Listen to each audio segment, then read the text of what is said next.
마태복음 강의 29번째 시간입니다. 오늘 살펴볼 본문 말씀은 마태복음 9장의 중반부에 있는 말씀입니다. 오늘의 말씀은 우리가 너무나 잘 알고 있는 사건들을 다루고 있습니다. 유대인의 관리 한 사람이 예수님께 와서 자기 딸을 살려달라고 합니다. 그래서 예수님이 그 집에 가서 그 딸을, 근데 이미 도착할 때 보니까 죽어 있습니다. 그 딸을 이제 살리게 되는데, 근데 재미있는 일은 그 집으로 가시는 길에 또 하나의 사건이 발생합니다. 우리가 너무나 잘 알고 있는 혈류증이 있는 여인이 예수님의 옷자락을 만져서 치유되는, 그래서 이것이 그 집에 가는 그 길에, 그 길목에서 벌어진 사건입니다. 자, 이 마태복음에 나온 이 너무나 유명한 사건을 우리가 잘 알고 있는데, 이 사건은 마태복음뿐만 아니라 마태, 마가, 누가 이 세 복음서에 같이 기록이 되어 있습니다. 같이 기록이 되어 있는데 문제는 조금 내용이 다르다는 겁니다. 어떻게 다르냐면, 마태복음을 보면 예수님께 한 관리가 왔다고 합니다. 이름도 없고 이 직책도 없습니다. 그런데 마가복음을 보면 조금 더 자세히 기록이 되어 있습니다. 회당장이다. 그 예루살렘 성전에서 성전이 무너지고 많은 사람들은 더 이상 성전에 갈 수가 없으니까 어디서 주님을 섬겼습니까? 각 지역마다 있는 회당에서 하나님을 섬겼습니다. 자, 그런데 각 회당에는 회당장이 있겠죠. 그러니까 요즘 말로 바꿔 말하면 그냥 대충 이해를 하시면 각 교회 담임 목사쯤으로 생각을 하시면 될 것 같습니다. 각 회당에 있는 회당장입니다. 그 담임 목사격인데 이름은 야이로라고 합니다. 이 사람이 예수님을 찾아온 거예요. 뭐 여기까지는 뭐 차이라고 할 수는 없죠. 왜냐하면 마태복음은 그냥 기록을 안 해서 생략해서 그냥 관리라고 했을 뿐입니다. 그런데 문제는 그 다음에는 좀 심각한 차이가 있습니다. 마태복음에 보면 그 관리가 와서 뭐라고 얘기했냐면, 내 딸이 방금 죽었사오니. 그럼 지금 죽었다는 얘기입니까? 살아있다는 얘기입니까? 죽었다는 얘기예요. 내 딸이 방금 죽었사오니 오셔서 그 몸에 손을 얹어 주소서. 그러면 살아나겠다. 지금 죽었는데 예수님이 손을 얹어 주시면 살아나겠습니다 라고 얘기한 거예요. 자, 그런데 마가복음이나 누가복음에는 좀 다르게 기록이 되어 있습니다. 어떻게 기록이 되어 있냐면, 내 어린 딸이 죽게 되었사오니. 자, 방금 죽었사오니와 죽게 되었사오니는 같습니까? 다릅니까? 이것은 하늘과 땅 차이입니다. 살아있는 것과 죽어있는 것은 완전히 다르잖아요. 그러니까 죽어가고 있다는 얘기예요. 죽게 되었사오니 오셔서 그 위에 손을 얹으사 그로 구원을 받아 살게 하옵소서. 분명히 지금 마가복음과 누가복음은 아직 살아있는 거예요. 그럼 이거 달라도 너무 다르죠. 그럼 도대체 어떤 이렇게 차이가 나는가? 그리고 마태복음에 계속해서 보면, 그래서 예수님께서 그 말씀을 듣고 일어나 따라가시면 이제 제자들이 따라 나섭니다. 예수님 혼자 가시는 게 아니라. 근데 여기서 제자들이 따라 나선다는 게 좀 중요한 의미를 담고 있습니다. 기억해 두십시오. 나중에 의미가 나오니까. 근데 그 가는 길에 제가 방금 말씀드린 것처럼 12년 동안, 12해 동안 혈류증으로 앓는 여자가 예수님의 뒤로 와서 몰래 그 옷을 만지게 됩니다. 근데 그 이유는 뭐냐면, 이 여자는 그 마음에 겉옷만 만져도 구원을 얻을 것이라고 이 여자는 생각을 했었어요. 그래서 예수님을 몰래 만지게 됩니다. 자, 그런데 마태복음에는 없는 설명이 이제 마가복음과 누가복음에 나오는데, 이건 뭐 다른 것은 아니고 그냥 추가 설명이죠. 더 자세히 기록했을 뿐입니다. 어떻게 자세히 기록되어 있냐면, 마태복음은 그냥 만졌다라고만 기록이 되어 있는데, 마가복음을 보면 이후에 그와 함께 가실새 큰 무리가 따라가며 애워싸며 서로 막 밀치고 있는 겁니다. 서로 예수님한테 막 가까이 가려고 막 서로 뭐 밀치고 막 이러고 있는 거예요. 그러니까 뭐 누가 만졌는지, 사람이 막 하도 만지니까 예수님을 만진 사람이 아마 여러 명일 거예요. 그런데 그런 와중에 이 여자는 많은 의사에게, 그러니까 12년 동안 혈류증을 앓고 있으니까 많은 의사에게 많은 괴로움을 받았고, 그러니까 의사들이 속였다는 얘기예요. 내가 그 병 고쳐줄게, 돈 내라. 그래서 의사들한테 괴로움을 받았다는 겁니다. 가진 것도 다 허비하였으되 아무 효용이 없고 도리어 더 중하여졌던 차에, 그러니까 오히려 점점 더 심각해만 지고 의사들이 고칠 수 있다고 속인 거죠. 돈을 내라고. 자, 근데 재밌는 것은 마가복음에는 이 의사들이 이렇다라고 기록이 되어 있는데, 누가복음에는 의사들이 그랬다는 얘기가 없습니다. 왜 그럴까요? 많은 학자들이 생각하기를 누가의 직업이 뭡니까? 의사거든요. 그러니까 같은 동종업계 사람으로서 이 동종업계 사람으로서 의사들이 그랬다라고 기록하기가 차마 좀 그랬는지 누가복음에는 이 얘기는 없지만 마가복음에 의사들이 그랬다고 이렇게 기록이 되어 있습니다. 자, 그런데 다시 한번 마태복음을 돌아오면 예수님께서 그 여자가 이제 만지자 돌이켜 그를 보시며 이르시되 딸아 안심하라 내 믿음이 너를 구원하였다 하시니 여자가 그 즉시 구원을 받았습니다. 자, 그럼 마태복음만 보면 예수님이 만진 즉시 그 여자를 알아본 것 같습니까? 아니면 시간이 좀 걸린 것 같습니까? 그 여자를 막 누가 만졌냐 막 찾은 것 같습니까? 아니면 만진 즉시 알아본 것 같습니까? 마태복음만 보면 만진 즉시 알아본 것 같은 느낌이 들어요. 왜냐하면 바로 만지자마자 예수께서 돌이켜 그를 보시며 뭐 이렇게 나왔기 때문에. 근데 그건 마태복음 얘기고 마가나 누가복음을 보면 좀 다르죠. 예수께서 그 능력이 자기에게서 나간 줄을 곧 스스로 아시고 물어봅니다. 누가 내 옷에 손을 대었냐라고 물어보세요. 자, 그러자 제자들이 이렇게 얘기합니다. 아니 지금 예수님 이거 서로 무리가 서로 막 이렇게 막 서로 밀고 뭐 지금 예수님 옷에 손댄 사람이 어디 한두 사람입니까? 그걸 물어보십니까? 라고 제자들이 이렇게 얘기를 하는 겁니다. 자, 근데 여기서 그럼 몇 가지 의문을 우리가 생각하지 않을 수가 없습니다. 첫 번째 의문은 이제 좀 의학적으로 여자 혈우병이 가능한가? 혈우병이라는 게 뭡니까? 피가 잘 멈추지 않는 병이죠. 한번 상처가 나면 계속해서 피가 흐르는 병입니다. 그러면 여자 혈우병은 의학적으로 거의 없답니다. 남자들만 혈우병이 걸리지. 근데 여기 지금 여자 혈우증이라고 나왔는데 어떻게 된 건가? 첫 번째 의문이고, 두 번째 아까 얘기한 제일 중요한 의문. 아니 마태복음은 왜 멀쩡하게 사실은 아직 살아 있었어요. 왜 멀쩡하게 살아있는 자기 딸을 죽었사오니 방금 죽었사오니 와서 살려달라고 마태복음은 왜 그랬느냐. 세 번째 의문은 자 생각해보세요. 예수님이요 누가 만졌는지 몰랐을까요? 이게 좀 말이 안 되는 게 지금 마태복음에 계속 나오는 사건들이 뭡니까? 예수님 막 폭풍도 막 꾸짖어서 폭풍도 잔잔하게 하고 저 멀리 있는 백부장의 종도 원격 치료 집에 가지도 않고 막 멀리서 말씀으로 치료를 하고 귀신도 내쫓고 막 군대 귀신까지 막 내쫓고 그리고 나병 환자도 막 고치고 그리고 막 이 서기관과 바리새인들이 속으로 생각하는 거 입으로 드러내지도 않았는데 속마음도 막 읽고 막 예수님이 이러는 거예요. 그런 예수님이 누가 만졌는지 몰라가지고 누가 만졌지? 그랬을까? 좀 이해가 안 가죠. 분명히 아셨을 것 같은데. 그럼 만약에 알았다면 왜 거기서 시간을 지금 보십시오. 이 지금 야이로는 자기 딸이 죽어간다고 빨리 좀 와달라는 거예요. 실제로 예수님이 가시는 길에 죽습니다. 이 아이가 예수님이 야이로의 집에 가시는 길에 죽어요. 도중에. 그럼 왜 거기서 시간을 지체합니까? 누가 죽였냐, 누가 만졌냐 다 아시면서 왜 시간을 지체했을까? 이게 네 번째 의문입니다. 자, 첫 번째부터 풀어가 보겠습니다. 이 혈우병 유전자는 우리 몸에 염색체들이 많이 있는데 성염색체가 있죠. XY. 여러분 다 고등학교 생물 시간에 배우셨을 겁니다. 근데 이 혈우병 유전자는요, X 염색체에 있어요. X 염색체. 그래서 근데 우성이 아니라 열성입니다. 그래서 어떤 문제가 발생하냐면, 자, 남자는 XY고 여자는 성염색체가 XX죠. 우리 수십 년 전 기억을 지금 다 한번 되살려 보겠습니다. 자, 근데 그 혈우병 유전자를 가진 그 X가 있을 때 남자는 혈우병이 걸릴 수밖에 없습니다.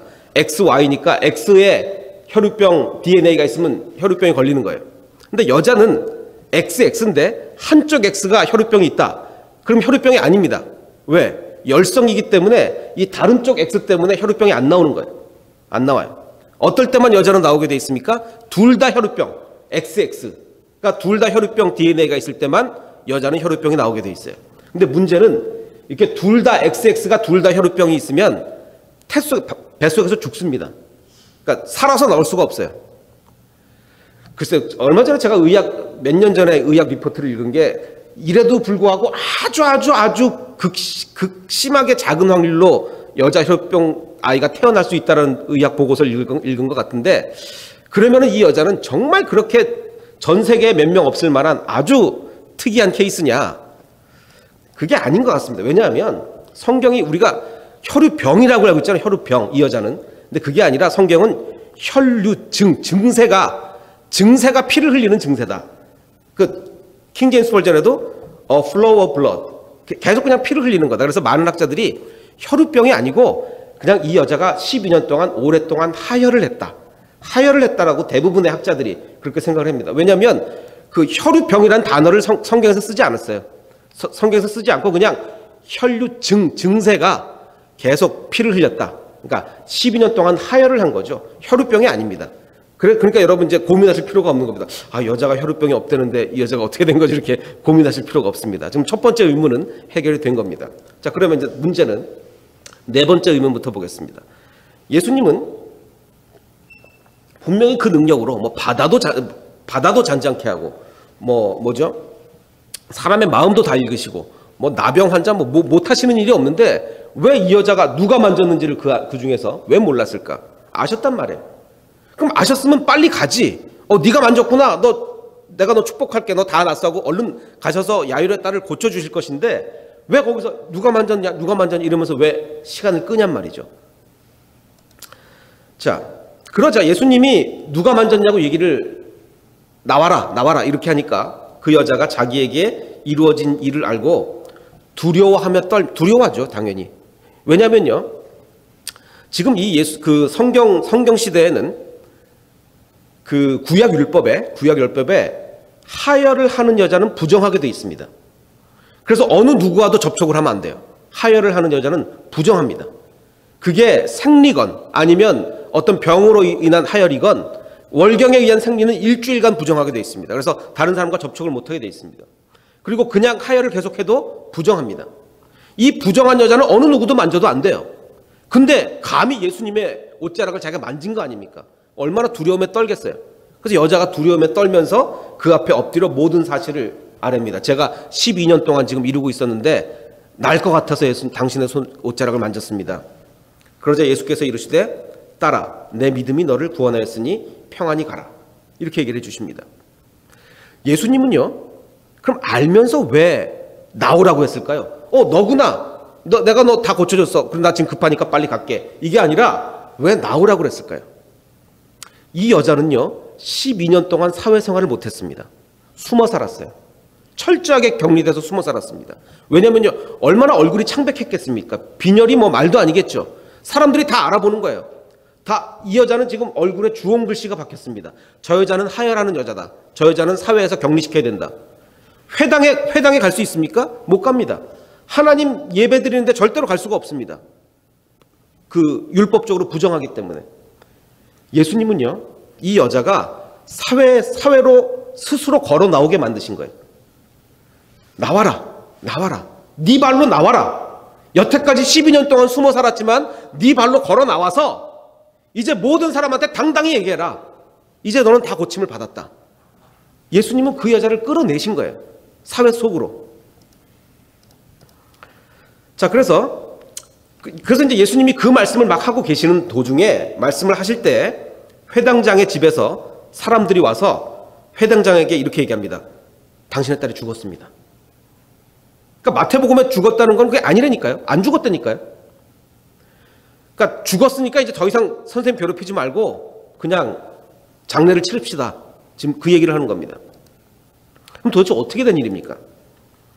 자, 여러분이 회당장이라면 그 소식을 듣고 반응이 어떻겠습니까? 예수님 좀 빨리 와달라 그랬는데 빨리 지금 우리 딸이 다 죽어가니까 좀 빨리 와주십시오. 예수님이 만약에 지금 아까 제자들하고 우르르 갔다 그랬죠. 우르르 가가지고 제자들하고 우르르 오니까 사람들이 더 몰려가지고 막 밀치고 빨리 걸어갔겠습니까? 못 걸어가겠습니까? 당연히 빨리 못 걸어갔어요. 천천히 갈 수밖에 없습니다. 안 그래도 천천히 가는데 거기서 시간을 더 지체하는 거예요. 누가 만졌어 이러면서. 회당장은 정말 입이 타들어가는 겁니다. 지금 내 딸이 다 죽어가고 있는데 예수님이 시간을 그렇게 끄는 거예요. 시간을. 왜 그러냐고요. 얼마나 예수님께 섭섭할 수가 있겠습니까? 자, 마태복음 9장에 다시 예수께서 그 관리의 집에 갔습니다. 죽었다는 얘기를 듣고 가셨어요. 가니까 피리 부는 자들과 떠드는 무리가 있었어요. 자, 피리 부는 자들은 이제 장례식에 고용돼 가지고 악기 연주를 하는 겁니다. 떠드는 자들이라는 거는요, 옛날 유대인 장례식에는 곡하는 사람을 돈 주고 삽니다. 우는 사람을 돈을 주고 사요. 그러니까 이제 회당장이니까 좀 돈이 있었던 것 같아요. 그래서 그 우는 사람까지 돈을 주고 산 것 같아요. 그 사람들을 보시고 이르시되 물러가라. 이 소녀가 죽은 것이 아니라 잔다. 라고 하니까 사람들이 당연히 비웃죠. 그러니까 이 사람들은요, 진짜로 슬퍼하던 사람이면 막 슬퍼하다가 비웃을 수가 있습니까? 그냥 그 소리가 귀에 안 들어오고 무시하지 비웃진 않아요.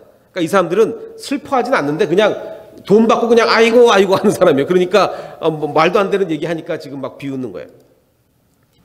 그러니까 예수님이 무리를 내보내신 후에 예수께서 방에 들어간 것 같습니다. 방에 들어가서 소녀의 손을 그 시체를 만집니다. 원래 구약 성경에 또 보면 시체를 만지면 안 되잖아요. 시체를 만집니다. 그러자 그가 일어났어요. 자, 그럼 여기서 한번 비교를 해보겠습니다. 지금 두 사람이 등장하는데 이 여인과 혈유증에 시달리는 여인과 회당장을 비교해 보겠습니다. 이 여자는요, 재산이 있습니까? 없습니까? 하나도 없어요. 12년 동안 다 탕진했습니다. 빈털털이에요. 근데 회당장은 어떻습니까? 돈이 있어요. 장례식에 피리 보는 사람과 우는 사람을 고용할 만큼 돈 있는 사람이에요. 부유합니다. 대조가 되는데 또 이 여인은요, 율법적으로 부정하기 때문에 회당 입구에도 못 들어갑니다. 회당에 들어갈 수가 없어요. 그런데 이 남자는 아예 회당장이에요. 담임 목사예요. 회당장. 그리고 이 여자는 사실은 예수님께 나올 수도 없는 여자예요. 예수님께 부정하기 때문에 절대로 옷을 만지면 안 돼요. 다른 사람 옷을. 그런데 이 회당장은 떳떳하게 나올 수가 있었죠. 여러 가지로 대조가 됩니다. 근데 예수님은요, 이 대조가 되는 상황에서 일단 누구를 더 위해 주십니까? 일단 누구를 더 위해 주셨어요? 이 여자한테 좀 더 초점이 가 있어요. 대부분의 사람 같으면 그러겠습니까? 권력 있고 뭔가 좀 이렇게 그 지역의 유지 같으면 일단 그 사람을 돌아보고, 여자야, 내가 이 집에 가서 좀 중요한 볼일을 보고 올 테니까, 더군다나 얘가 지금 애가 죽어간대잖아. 당신은 12년 동안 병들었는데 지금 그러니까 여기 조금 있어, 내가 갔다 올게. 이게 아니고 지금 포커스가 좀 더 여인에게 가 있어요. 일단 여인에게 시간을 더 쓰세요. 그러니까 이 가여운 여인에게, 이 불쌍한 여인에게 예수님은 더 시간을 할애하시는 겁니다. 그리고 그 여인으로 하여금 스스로 세상 밖으로 나오게 예수님은 만들어 주시는 거예요. 예수님은 항상 약자가 우선이었습니다. 약자가 우선이었어요. 자, 다시 한번 조금 거슬러 올라가서 딸이 죽었다는 소식을 들었죠. 그러자 예수님이 어떻게 반응하셨느냐. 죽었다는 얘기를 딱 들으시고 예수께서 그 하는 말을 곁에서 들으시고 회당장한테 이렇게 얘기합니다. 두려워하지 말고 믿기만 해라. 죽었다? 괜찮아. 믿기만 해라. 마치 이것은 뭘 의미하는 것 같냐면, 이 사람은요, 이 회당장은 마태복음과 이걸 연합해서 생각을 하면 이랬던 것 같아요. 아직 이 소녀가 죽진 않았지만 거의 죽어가는 상태에서 이 회당장은 예수님을 찾아간 거예요. 그런데 이 사람의 마음속에는 뭐까지 있었던 것 같냐면, 우리 딸이 죽었어도 예수님이 살릴 수 있다는 것 같은 믿음이 있었던 것 같아요. 처음부터. 그래서 예수님은 죽었어? 괜찮아. 계속해서 믿기만 해. 네가 믿었던 그 믿음 계속 가지고 있어. 괜찮아. 라고 얘기하는 것 같습니다. 그럼 마태복음에서 나온 죽었사오니 살려주십시오는, 지금 마태복음은요, 지금 누가나 마가복음에 나온 걸 굉장히 축소한 거예요. 아주 요점만 적었습니다.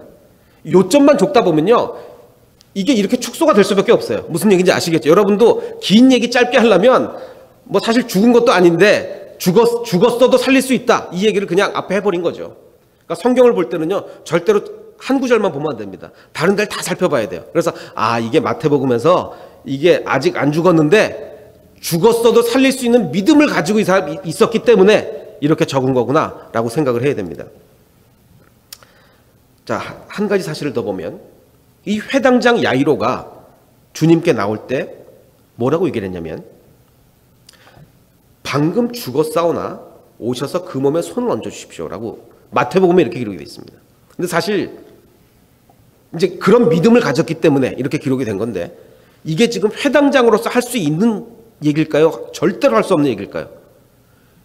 회당장으로서요, 절대로 할 수 없습니다. 왜? 회당장은 율법을 지키는 사람입니다. 구약 율법에 시체를 만질 수 있습니까? 없습니까? 못 만져요. 시체를 만질 수 없는데 예수님한테 오셔서 딸 아이가 지금 그러니까 좀 더 얘기를 자세히 하자면 이렇습니다. 지금 죽어갑니다. 빨리 오셔서 고쳐주십시오. 설사 나중에 죽더라도, 그 얘기죠. 설사 나중에 죽더라도 그 아이를 만져주시면 살아날 겁니다. 회당장으로서 할 수 없는 얘기를 하는 거예요. 더군다나 유대인들은요, 딸이 죽든 말든 별로 관심 없습니다. 이 당시에. 딸은 사람 취급 안 해요. 아들이 그랬다면 또 모릅니다. 아들이 그랬다면 모르는데, 어느 회당장이 딸이 죽어가고 있는데 만약에 회당장이 누구한테 가서 우리의 시체 좀 만져주십시오 그러면요, 회당장 그 자리가 위험합니다. 유대인들이 가만히 있겠습니까? 아니, 당신은 율법을 어기는 자요. 그 회당장에서 물러나야죠. 회당장 자리를 걸고 하는 얘기예요. 자리를 걸고. 더군다나 예수님께 무릎을 꿇죠. 회당장은요, 유대인들요, 절대로 무릎 못 꿇습니다. 누구한테만 무릎 꿇을 수 있습니까? 왕 같은 존재한테만 무릎을 꿇을 수 있어요. 절대로 사람한테 무릎 못 꿇습니다. 유대인들은. 근데 예수님한테 무릎 꿇고 절하면서 시체를 만져달라는 거예요. 예수님은요, 이 회당장도 이 여인과 마찬가지로 위해 주신 거예요. 그럼 위했으면 왜 이렇게 시간을 지체하느냐? 예수님은요, 어떻게 보면 일부러 그 여자아이가 죽은 후에 가신 것 같아요. 일부러 그 여자아이가 죽은 후에. 지금 우리는 마태복음은요, 그래서 심지어는 어떻게 기록을 합니까? 이 회당장은 처음부터 이 아이가 죽었어도 예수님은 살릴 수 있다는 믿음을 갖고 있었다라고 기록을 하죠. 이 야이로를 어마어마한 사람으로 기록해 주는 거예요. 만약에 예수님이 정말 이 아이가 죽기 바로 전에 도착하셨다, 그럼 얘기가 많이 달라지죠. 그냥 살아있는 애를 고쳐주신 거예요. 살아있는 애를 고쳐주신 거하고 죽은 아이를 살린 거하고는 하늘과 땅 차이 아닙니까? 어떻게 보면 하나님은, 예수님은 이거를 일석이조라고 그러나요? 일부러 거기서 시간을 지체하셔서, 이 여인도 세상 밖으로 나오게 하시고, 그 딸 아이도 일부러 죽은 후에 도착하셔서 야이로를 정말 놀라운 믿음의 사람으로 만들어 주신 거예요. 예수님이 이 두 사람을 다 위한 겁니다. 그런데 그 과정에서 어떤 일이 벌어집니까? 그 과정에서 어떤 일이 벌어지냐면, 안 그래도 절망스러운 이 두 사람이 더 절망스러워지는 거예요. 야이로는 지금 딸이 죽어가서 너무나 절망스러운데 아예 예수님은 죽을 때까지 기다리시는 거예요. 안 그래도 절망스러운데. 이 여자는요, 안 그래도 지금 세상 사람들의 눈총, 이게 너무 힘들어 죽겠는데 그냥 예수님이 싹 병만 고쳐주고 가셨으면 좋겠는데 나오라는 거예요. 두려움에 벌벌 떨고 있는데 나오라는 거예요. 하나님이 우리의 절망을 희망으로 바꿔주실 때는요, 때로는 그 절망을 더 절망스럽게 만드는 경우가 많습니다. 그런 다음에 고쳐주세요. 절망을 더욱 절망스럽게. 안 그러셨으면 좋겠는데 그냥 그만 절망하게 하고 그냥 빨리빨리 좀 고쳐주시고, 예수님 원격 치료 가능하죠. 백부장의 종 말씀으로 멀리서 다 고치잖아요. 그러니까 야이로가 딱 왔으면 지금 죽어가고 있습니다. 그래, 내가 원래 원격 치료 잘하거든. 그냥 다 났어, 빨리 가. 이래도 되고, 가시는 길에 그 혈류병 걸린 여자가 저 멀리서 오고 있으면 그냥 멀리서, 야, 너 혈류병 걸렸지? 내가 너 낫게 해줄게. 다 낫게 해주고. 우리가 바라는 건 그거예요. 예수님 좀 그랬으면 좋겠죠. 이 정도 절망스러웠으면 됐잖아요. 12년 동안 고생했으면 됐지 뭘 또 절망스럽게 합니까? 딸아이가 죽어갔으면 됐지 뭘 또 절망스럽게 합니까? 근데 예수님의 방법은 절대로 그게 아닌 거예요. 우리에게 은혜 주시기 전에 안 그래도 절망스러운데 한 번 더 절망스럽게 만듭니다. 그 여자애를 죽게까지 기다려요. 그 여자를 사람들 앞에 나오게까지 예수님이 하십니다. 이게 예수님의 방법이에요. 그리고 또 하나, 제가 아까 제자들과 같이 떠났다는 걸 주목하라고 말씀드렸습니다. 아마 예수님이 혼자 얼른 야이로만 둘이 빨리빨리 갔으면 주변에 사람 몰려들지도 않고 그랬을 거예요. 제자들하고 우르르 가니까, 옛날엔 사실 예수님 얼굴, 요즘이야 TV 같으면 예수님 얼굴 다 나오고 하지만 옛날에 예수님이라는 존재가 유명하긴 했지만 얼굴을 어떻게 압니까? 뭐 TV에서 봤어요? 어디서 봤어요? 그냥 이름만 들었죠. 사람들이 몰려들 수가 없는데 제자들하고 우르르 가니까 저 예수님인가 보다 다 몰려드는 거 아닙니까? 사람을 밀치고. 만약에 제자들과 같지 않고 야이로와 예수님만 둘이 얼른 갔다 왔다면 이 여인은 몰래 예수님의 옷자락을 만질 수 있었을까요? 없었을까요? 못 만졌어요. 서로 막 밀쳐야 몰래 만지는 거 아닙니까? 어디 얼굴 창백한 여자가, 온 동네 소문 다난 여자가 예수님의 옷자락을 뒤에서 만지겠어요? 예수님은 일부러 제자들과 같이 가셨어요. 아마도 이 여자를 만나기 위해서. 일부러 예수님 온 제자들과 같이 가서 우르르 사람 몰리게 해서 그 여자에게 기회를 주신 거죠. 몰래 만질 수 있게. 그리고 그 여자를 결국 사람들 앞에 나오게 해서 그 얼굴에 써있던 주홍 글씨, 핏기 없는 그 창백한, 모든 사람이 하혈하는 여자라고 손가락질하는 그 여자를 세상 속으로 끄집어내십니다. 그리고 결국 죽은 후에 도착하셔서 야이로를 믿음의 사람으로 만들어주시죠. 이게 예수님이 하시는 일입니다. 좀 전에 말씀드렸듯이 피 흘리는 여자는 어느 누구와도 접촉을 하면 안 됩니다. 근데 이 여자는 예수님을 접촉했어요. 그 다음에 또 이어서 바로 예수님은 시체를 만지면 안 되는데, 그럼 부정한 건데 시체를 만지십니다. 왜 부정한 여인은 사람과 접촉하면 안 되고 왜 사람은 시체를 만지면 안 됩니까? 부정한 것이 전염된다는 생각을 가지고 있어서 그래요. 자, 그런데 예수님은 그 반대로 하십니다. 피 흘리는 여인이 예수님을 만졌기 때문에 예수님이 부정해진 게 아니라 예수님의 능력이 그 여인에게로 흘러간 거예요. 죽은 시체를 만졌기 때문에 시체에 부정한 것이 예수님께 간 것이 아니라 예수님의 능력이 죽은 아이에게 전해진 것입니다. 강한 것이 약한 것으로 가게 되어 있습니다. 우리가요, 수많은 감기 바이러스 이런 거 맨날 주변에 돌아다닙니다. 특히 겨울에 감기 바이러스를 많이 돌아다녀요. 어떤 사람은 감기 걸리고 어떤 사람은 감기 안 걸립니다. 왜? 누구는 걸리고 누구는 안 걸립니까? 약하면 걸리는 거예요. 약하면. 내가 약하면 내 몸보다 더 강한 바이러스를 이겨낼 수가 없는 거예요. 근데 반대로 내 몸이 건강하면 바이러스가 더 약한 거죠. 이겨내는 겁니다. 전염이라는 것은, 전이라는 것은 강한 곳에서 약한 곳으로 가게 되어 있습니다. 강한 곳에서 약한 곳으로. 지금 이 사건은 예수님의 강함이 다른 것들을 이기는 것을 우리에게 말해주고 있습니다. 우리 평안교회 모든 성도들도 강해지기를 원합니다. 정말 강해져서 이 세상의 어떤 부정도, 어떤 더러움도, 어떤 악함도 오히려 나로 인해서 좋은 것으로 바뀔 수 있는, 내가 그들로부터 영향을 받는 것이 아니라 오히려 나로 인해 세상이 긍정적으로 바뀔 수 있는, 옳은, 정의롭고 옳은 것으로 바뀔 수 있는 그러한 저와 여러분이 되시기를 주님의 이름으로 축원합니다. 함께 기도하겠습니다.